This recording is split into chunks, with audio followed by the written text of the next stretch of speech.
Good afternoon. Welcome to the Claims Committee meeting for today, April 8th. I've been joined by Council President Johnson, Council Vice President Glidden, Majority Leader Quincy, and Minority Leader Gordon, which is a quorum of this committee.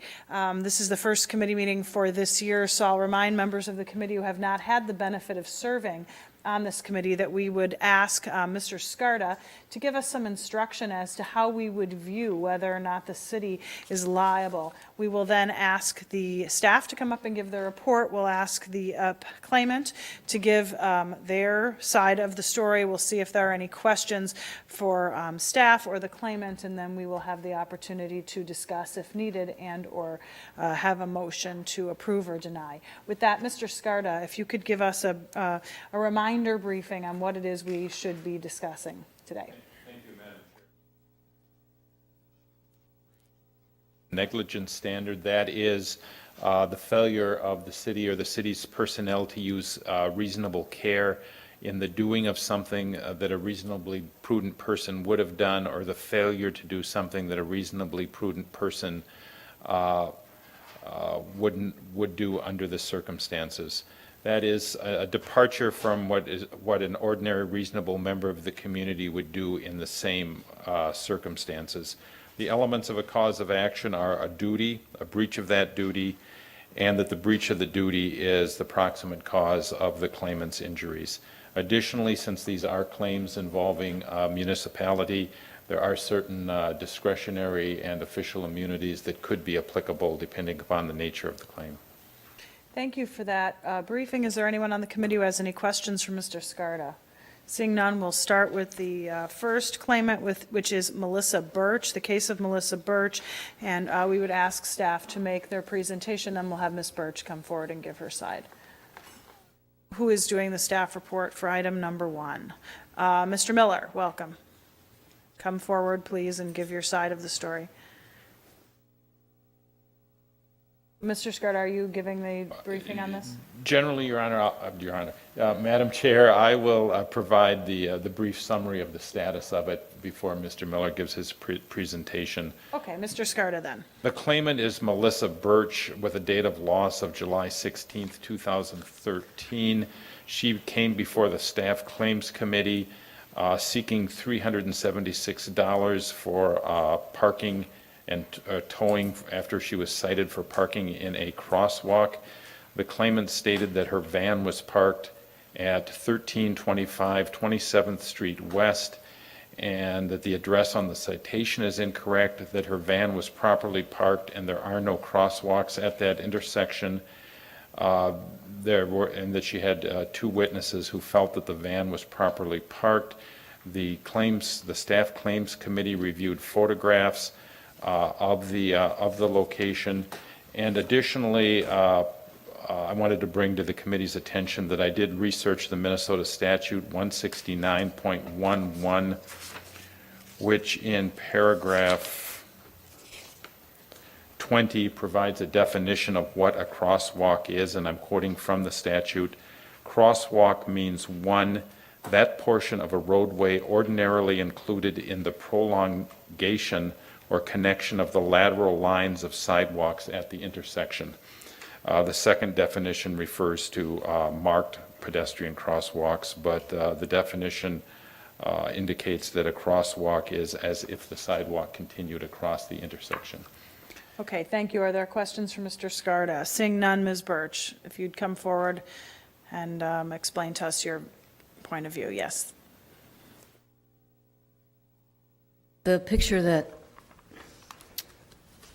the traffic agent took clearly shows that the van, which is my parents' van that I was borrowing. Just go ahead and put it on the white thing, yeah.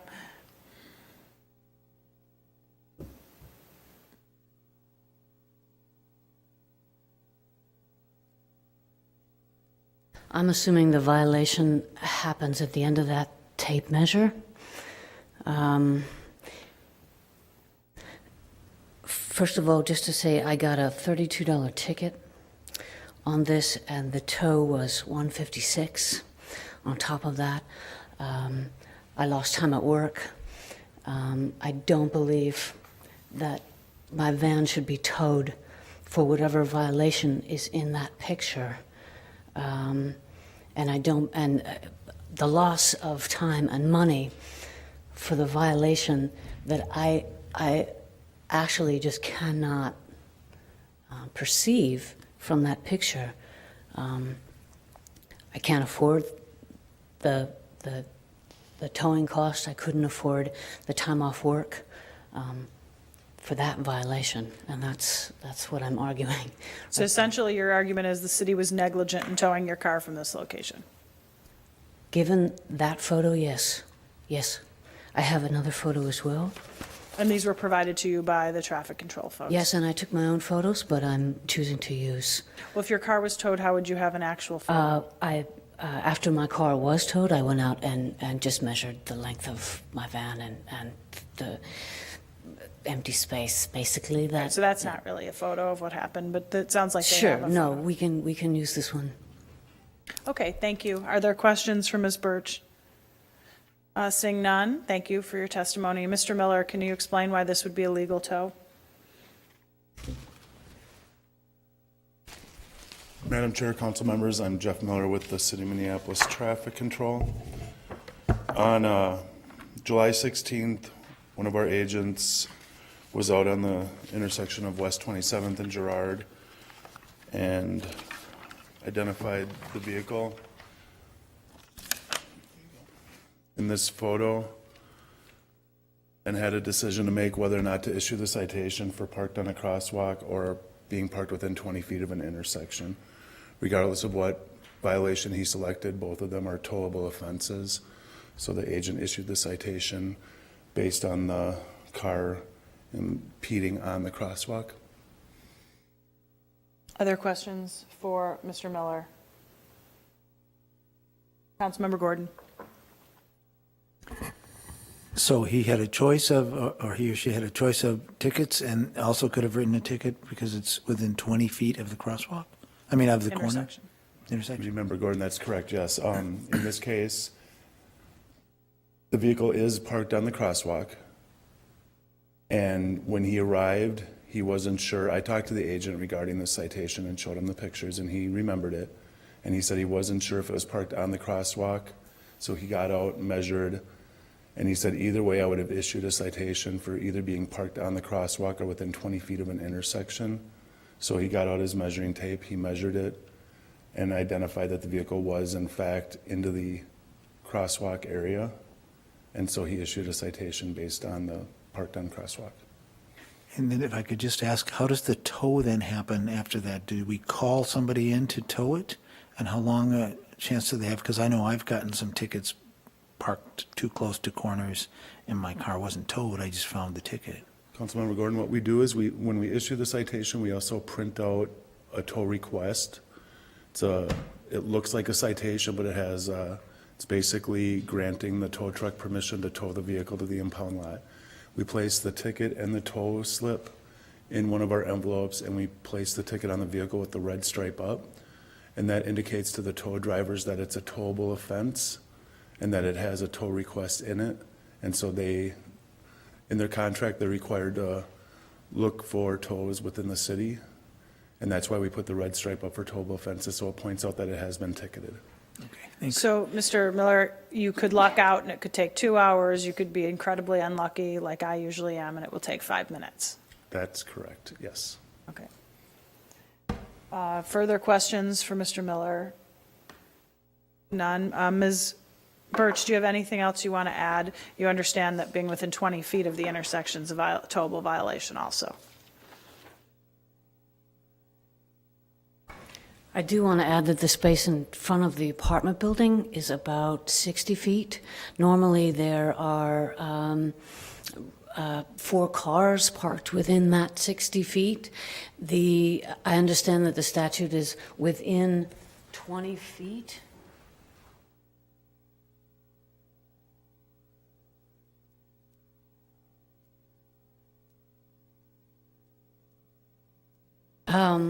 This looks to me like about maybe a foot. You have to And- be within 20 feet of the intersection. You're clearly in the intersection, so I don't know how you could be 20 feet from it. You mean the bumper of the van is? The whole car is within the you have to be 20 feet outside of an intersection. 30 in some cases that are marked. It's not actually marked.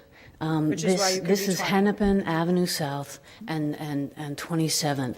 And what I'm saying is, right now, they're in front of this apartment building, which, by the way, the address was incorrect on the citation. Normally, even in a snow emergency, there are 4 vehicles that fit outside of that apartment building that don't get ticketed, that don't get towed. I'm requesting reimbursement for this tow because, I mean, I understand, due to the statute, I owe $32 for parking my van on that day, but towing my van is cruel and unusual punishment. How is it negligence, though? The standard was the city negligent. So if you can explain to me how the city was negligent in doing what the law requires, then I'd be interested in hearing that. It's completely subjective. You could go there right now and tow 3 vehicles. And, okay, so maybe it's a case of luck, as you mentioned earlier. It could be 5 minutes. It could be 2 hours. I parked it there at about 11 p.m. the night before, and I came out at probably 11:30 that morning, and my van was gone. So is it negligence? Is it bad luck? I'm saying, please reimburse me for this tow because that's just, I'll pay the citation. But you could go through Uptown any time right now and just pluck cars, and I'm saying that's what they did that day, and they did it to my van, and that's not an overt violation. That is a very, very, very crowded intersection, and that 1.5 feet cost me $375. And I'm here to ask you to reimburse me that money. Okay, got it. Further comments or questions? Councilmember Johnson. Madam Chair, I would move the staff recommendation to deny the claim. Okay, the motion has been made to deny the claim. Are there further comments or questions? Given that we have no choice but to use the negligence model as the model, I'm going to guess most people would probably vote for the motion. On the motion to deny, all in favor signify by saying aye. Aye. Any opposed? Thank you for coming down today. We'll move on to item number 2, which is the case of Michael Brown. Mr. Scarda. Thank you, Madam Chair. Michael Brown is bringing a claim with a date of loss of June 28th, 2013. The Staff Claims Committee did recommend a denial of the claim. Mr. Brown parked his car at 5249 DuPont Avenue South when he was visiting a friend. He last saw his vehicle, he indicated, on the night of June 27th, 2013, when he returned from a funeral. He found that his car was missing when he went back to retrieve it, and filed a police report, or attempted to file a police report, with the Brooklyn Center Police Department.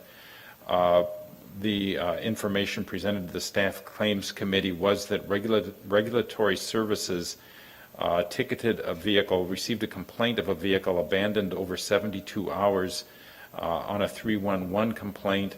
That was made on June 24th. The caller indicated that the vehicle had been parked at the same location for approximately 2 weeks. Regulatory services marked and chalked the vehicle on June 25th, 2013. It was ticketed on June 28th, 2013. It was towed to the Minneapolis impound lot, and a certified notification letter was sent to Mr. Brown at the registered address on the vehicle, as well as the lien holder, Universal Acceptance Corporation, on July 1st, 2013. The vehicle was not reclaimed and was sold at auction on July 18th, 2013. Okay. Are there questions for Mr. Scarda? Mr. Brown. Thank you for being here today. You need to prove to us why the city was negligent. I feel the city was negligent because, like I said, at the moment, I was in the process of moving, and then I had a death in the family, which is the whole reason why everyone was there, and there were cars up and down the block, and I had been in the area for, say, a week before I went to Chicago. We got a rental, we went out of town, came back, and then we went back and forth, basically over the course of, I want to say, 4 days. And so, yeah, I came back, and I was about to attempting to move the vehicle, and I actually backed it up, I want to say, a few feet, and then I got out of it and jumped in another car, and I left. Came back the next day to take the rental back and pick up my car, and it was gone. And I only called Brooklyn Center because I called around Minneapolis, and they had no knowledge of it, and they said if we would have took it or anything, we would know anything about it. So Brooklyn Center was actually across the intersection, and that's no parking. But on the other side, it's residential, and there's cars up and down both sides of the street. And so, yeah, I called Brooklyn Center after I spoke with Minneapolis, and they told me to just put in a report, and I did everything over the phone instead of actually going down there because I was at a loss of vehicle at the moment, so I didn't want to really take bus trips and cabs. And so, yeah, and I put in a report, and no one ever got in touch with me or anything and stuff like that. Okay, well, we have documentation of every last detail of when it was chalked, when the complaint came in, when it was chalked, when it was towed, where it was towed, and the letter that was sent to the title company with regard to when we had it. So can you explain how the city was negligent? The city was negligent because, like I said, it was basically someone that personally felt like my vehicle, I didn't belong in the area, or I wasn't a resident of the neighborhood of some sort. I don't know how that actually took place, but like I said, I was in the area frequently visiting, walking up and down the streets constantly, so people saw me in the area, and I don't know who complained or why they would complain. I wasn't blocking anyone's crosswalk, I wasn't parked in anyone's space in front of their house or anything. It was actually a space in between. There's the intersection, there's a couple cars, and then there's my car, then there's houses further up. And so I don't feel like I was inconveniencing anyone or making it harder for their daily living. And also, it was just like, as far as the way the city handled things, I put in a report. No report was actually made. And as far as lien holders and everything, I had just paid the vehicle off. I got the vehicle out of repossession, I want to say maybe a few months back. And I've had parking issue with St. Paul, where I've parked downtown, and I guess they ran my plates, and I had a certain amount of violations under my name from Maplewood, where I used to stay. They just towed my vehicle, and I recovered it from there. And so as far as the towing and everything, I was telling them, like, well, you guys sent this letter. The letter never actually came to my house. I actually had to go to a post office and pick it up, and this was way after the fact, and the fees had increased. And I was like, well, is there any way we can say work something out? And the people at the Minneapolis impound lot instructed me to put the claim in and everything because they said, well, they basically walked me through the process, and so I just followed their instruction and did this. But yeah, other than that, it was just like I wasn't notified or anything, and if I felt like someone should have contacted me and been like, well, sir, your vehicle, I had good plates, tabs, everything else, everything was current on it, my registration and everything, so I don't see how my vehicle could have been abandoned. There were no broken windows or anything. Did you know that you're not allowed to park your car for more than 72 hours in one spot? Actually, I don't, because I'm from St. Paul, and like I said, at my house we have 5 or 6 cars. No one drives 5 or 6 cars on a daily basis. So it's like, yeah. Okay, well, I don't see where the city was negligent, but that was a good try. I don't think anyone purposely picked you out to tow your car. Someone probably saw it there and thought it was in fact abandoned, because it looks like it was there a number of days, which is against the city's regulations. But how could they assume my car to be abandoned unless it's flat tires, busted out lights, broken windows or anything? I mean, I was just basically a new person in the area. That happens. Do you have anything you want to add?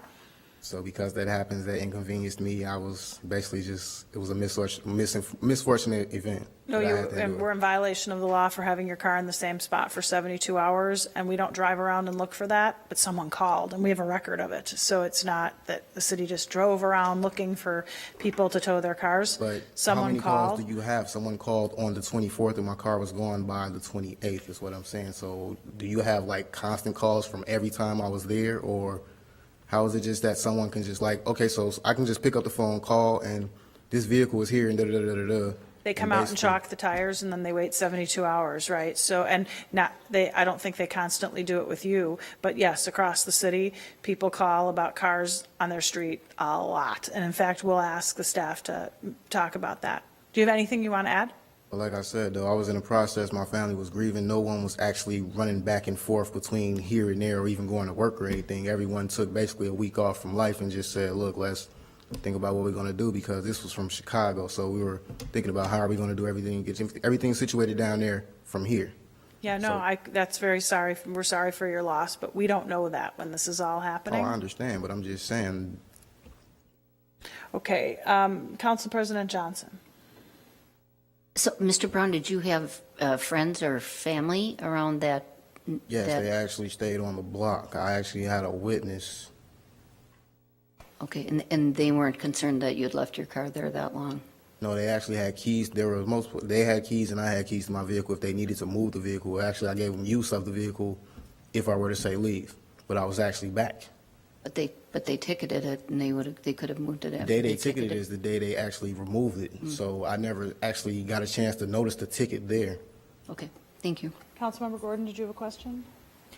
I did. It sounded like you said you called somebody from Minneapolis and asked about the car, and you were told that we didn't have your car? Yes, because it's on the borderline of, I believe, Brooklyn Center and Minneapolis. Across the street is Brooklyn Center, and there's completely no parking over there.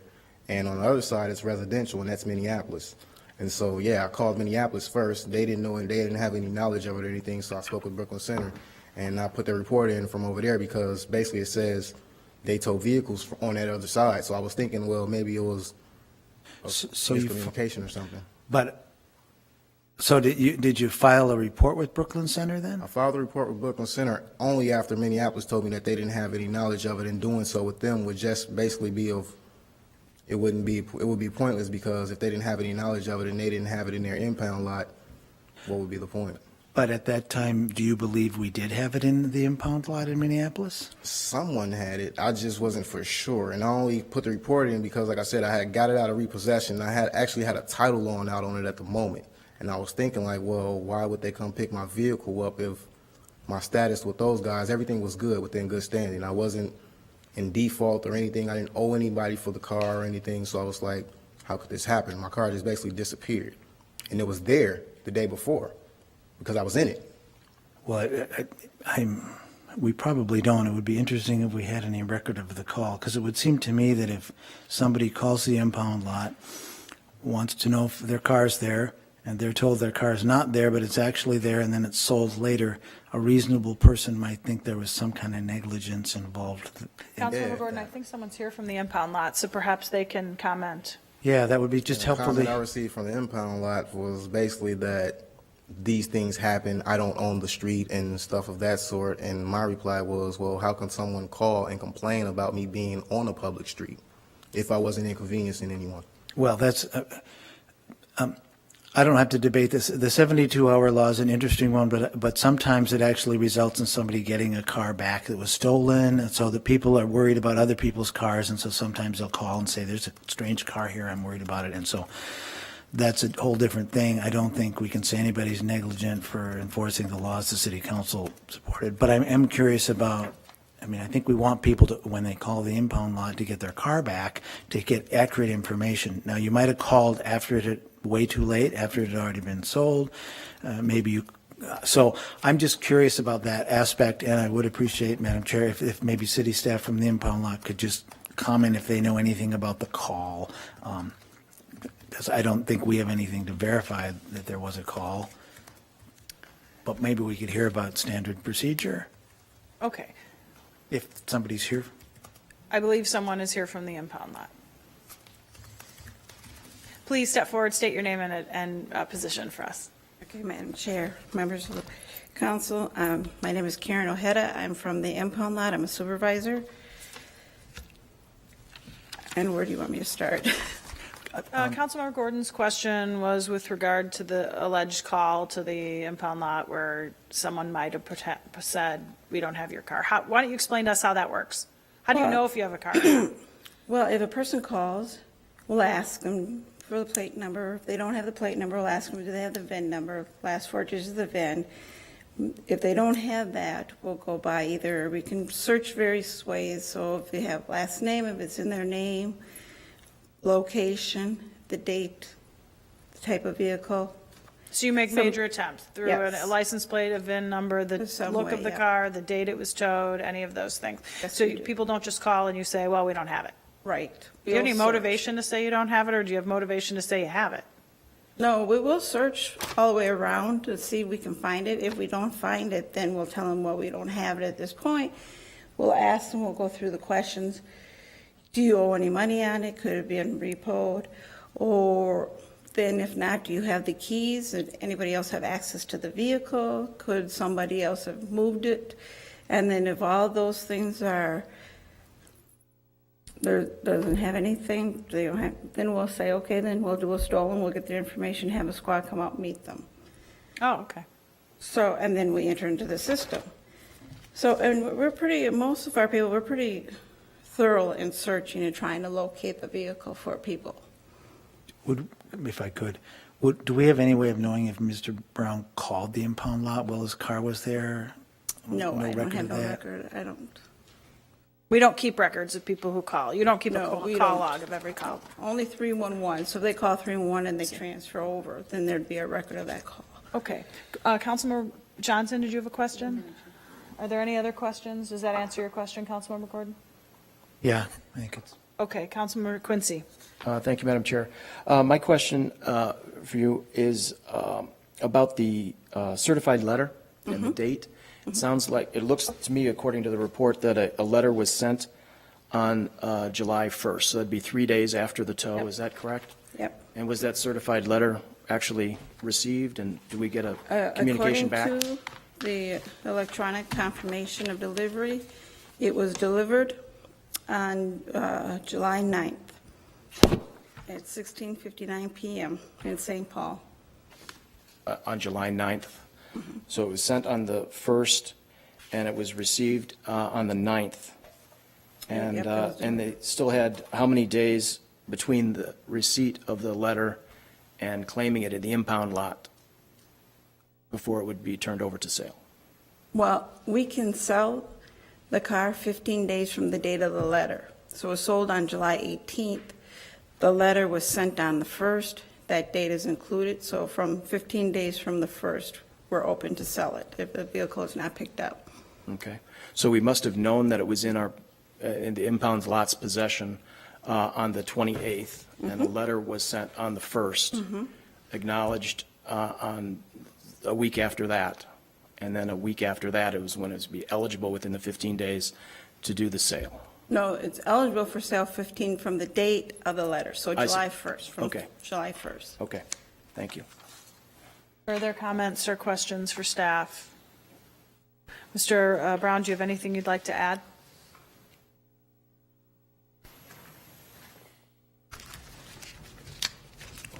About the letter, like I said, the letter never came directly to me. I had to pick the letter up from the post office. And then even upon picking up the letter, like I said, this was weeks after the fact of my vehicle being gone. So upon even being made aware of where my vehicle was, and then the amount that I was being charged to reclaim my vehicle, that was over the top. And so I spoke with the impound lot multiple times, and I believe they probably should remember me because I was kind of irate about the situation. And it was like, well, I reported my vehicle stolen, no one notifies me or contacts me anything, and then all of a sudden I get a letter that doesn't even come to my house. I have to pick it up. Because it's And- certified, right? They probably tried to take it to your house, or unless you have a PO box that would go to the post office, so they couldn't get it to your house multiple times, so then they went to the post office? But that just furthered the delay. Mr. Brown, and did you added get the letter on the 9th? It may have been after the 9th. The post office may have had the letter on the 9th, but Well, they have a signature that says you got it on the 9th. Well, then that's Why probably the didn't you day. go pick it up on the 10th, or 11th, or 12th, or 13th, or 14th, or 15th? Because I didn't have $500 at the moment to just shell out for my vehicle. Like I said, I was in the process of dealing with everything else. Okay. Further comments or questions? Thank you for your testimony. I'm going to move to deny the appeal. I don't see any negligence in this regard, and in fact, the applicant got the letter and it just told us why he didn't pick up the car. Unfortunately, we sell within 15 days. On the motion to deny, all in favor signify by saying aye. Aye. Any opposed? That item is denied. Our last item is a torts summary report. I did ask Ellen to give this report today just so we could see where we're at. Many of you know we are moving towards a system where the city attorney's office, along with the risk management, manage these claims without a city council process. We're not at that point yet, so I thought, but I hope we're going to be close to it by the end of the year. But one of the things, since there's so few claims this cycle, we thought maybe we could just hear where we're at on overall tort claims just for 5 minutes, if the committee would indulge us in that. Is there any objection? Seeing none, Ms. Thompson. Madam Chair, council members, my name is Ellen Velasco Thompson with Risk Management and Claims. You have before you the summary report for 2013. You will note under the claims amount, we are up significantly by 84% in what was claimed as damages against the city, mainly because we've got that 100,000 that came in from civil rights, which is an issue that we don't handle. It's referred over to the city attorney. And the same thing goes with the second quarter under MPD for 3.8 million, where it is something that is a constitutional issue that's automatically also referred over to the city attorney's office. When you move over to the total claims on the bottom of the claims received, we're up by 13% for the same time period in 2012. For denials, we're up by 14% regarding the amount of denials that have occurred. And more importantly, when you look at the paid amounts, our total amounts of claims paid were actually up by 7%, and we paid 38% more than the previous year. And a lot of it, when I look at the increases by the departments, a lot of it has to go with sewer maintenance. If you remember, in 2013, we had some of the flooding of the Sexton building, so there were some issues that were taken care of there. And so that's what's kind of pushed us extremely up compared from the previous year. I guess one thing to note would be that while we have the opportunity to hear the ones that are the most contested, there are many, many claims settled at the staff level, correct? In fact, probably like 90% of them are settled, approved, or denied by staff. I would say that by the end of 2013, we paid out $317,000 worth of claims. So the total amount of claims actually paid was about 183 out of the 569 that were submitted. Some of them not even belonging to us, some of them referred to the city attorney's office. Are there questions for Ellen on this report? Anything anyone wants to note or comment on? Councilmember Glidden. So you indicated that while the sewer claims kind of pushed us up a little bit higher than normal, otherwise we kind of had a somewhat similar rate of claims paid. Am I reading that right, to previous years? I guess my question was, do we have a goal for reducing, and how are we trying to get to that goal from your department's perspective? To reduce overall tort claims, general liability claims for the city of Minneapolis, it is the job of the staff claims to take a look at every single claim that comes in that's filed by anybody, and to take a look at the city process. Number one, to ascertain as to whether or not the city had done their job, followed guidelines and procedures. If they had not, we will pay those claims. If there is clarification that is needed, we'll go back to the department and ask them to please issue out some kind of clarification so that it's very, very clear as to what their procedure is and what their process, so that we can explain it to people who actually file. Now, we're also dependent upon weather, too. And if I remember, compared to 2012, that was like a down year regarding potholes.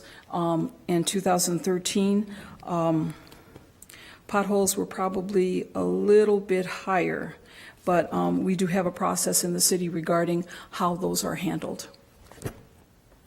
Okay. I guess I was looking for a little bit more of, so that was kind of a process question, but do we have particular initiatives that we're looking at for how do we work with departments to reduce claims? And knowing that, I mean, there's a lot of unpredictability in this area, but yet I'm certain there are trends that you follow and one of the higher trends, Councilmember Glidden, is that we do have a lot of vehicular accidents, and so there has been work done by the loss prevention and my staff, and working with the departments to see what we can do about reduction of motor vehicle accidents, because whether we get hit or whether we cause it, it still is a major cost to the city by way of repairs. So you will see risk management and claims working with Public Works in unison with Equipment Department to actually come out with 2 policies in the near future I hope to have before the whole council on distracted driving and how we would educate and remind our field drivers out there how to reduce distracted perceptions, because there's so many things coming at them between the radio and communications, what we need to do to slow down and take care of those communications, but not get distracted while we're driving. There will also be a pilot program that I will, once that policy is accepted by council, I would also propose a policy program that would, a pilot that would actually assist our supervisors in having immediate feedback through the 311 process on anybody within the city reporting driving that is of concern, so that a supervisor can get that tape and that information within a 24-hour period, and they can pull in their employee and go over what the what the actual taped information is, and then it's up to the supervisor to decide whether they should have some remedial online class training, or if nothing is necessary because it's clear. So those will probably be things I will see you in the near future that I will bring up to council, because that's a major, major area. And I do want to note, too, Councilmember Quincy and I have served on the committee for a good period of time. There have been a lot of technology changes that have really helped us reduce the number of claims, most of them being in the kind of regulatory area of traffic control. For example, we saw that picture today. And in the past, we would have had someone say, I was nowhere near the intersection. And the staff would have said, yes, we were in the intersection. And it would have been a question, or someone would have recreated the situation in order to prove to us that they were correct. But here now we have photographs. We have digital technology with regard to the meters, so we know if it's been expired or not. And that has exhausted most of the more frivolous claims where people aren't exactly telling us what happened because we have photography evidence. And then Councilmember Quincy probably would note we've made policy changes as a result of claims we've seen come through. For example, the bridge parking issue. Can you park on a bridge or not? That was unclear in the past. Councilmember Gordon probably remembers that too. And we changed all of our online information to make it clear you cannot park on a bridge. So we have caught some of them, and I think that's kind of the one valuable part about this committee, is that we can kind of see trends. So Councilmember Glidden's question is a good one. Have we seen trends? And not. One more issue too, in the learnings regarding the evaluation after Sexton building. We got together with Marie Astian over at Public Works, and we've worked out a method in which no matter what hour of the day we end up with that kind of an unfortunate incident, I'm actually going to be on a list with a backup so that we can get somebody assigned right away to start taking pictures and documenting what the issues are. Because Public Works will be out there immediately to try to take care of the water, but then we really have to document damages. And so that's an additional thing that we'll bring in the future with, hopefully, knock on wood, we don't get any more of those. Councilmember Gordon. Thank you, and this is just about the report, and it's a really useful snapshot, but I also note that we're tracking the claims that have come in for the year, and then the paid or denial amounts for the year, or the number of denials and then the paid amounts. But some of these paid amounts might actually come from a claim that we got the previous year, and some of these claims that came in 2013 we probably haven't finished with yet. Is that correct? That is true. So we take a snapshot as to what was handled in 2013, because yes, we're definitely going to have stuff from the previous year that was actually claimed, but maybe it hasn't been totally adjudicated by the end of the year, so it'll slop over to the next year. So we just do right for the calendar year. And there's quite a bit from the police department, especially that seems to come in that second quarter there. Right. And that so was, we can't assume that that's been dealt with at all in the 67 denials.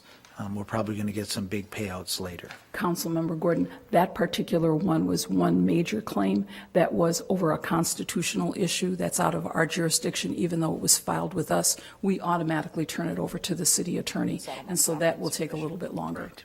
And it hasn't been settled yet. But we Okay. record it because we received it. Right. Okay. Okay, I'm Thank going to you. move to receive and file the tort claims summary report. Thanks staff for all their hard work. Mr. Scarda, thank you very much for handling this on behalf of the city attorney's office. On the motion to receive and file, all in favor signify by saying aye. Any opposed? That item has been approved. Seeing no further business before us, we are adjourned.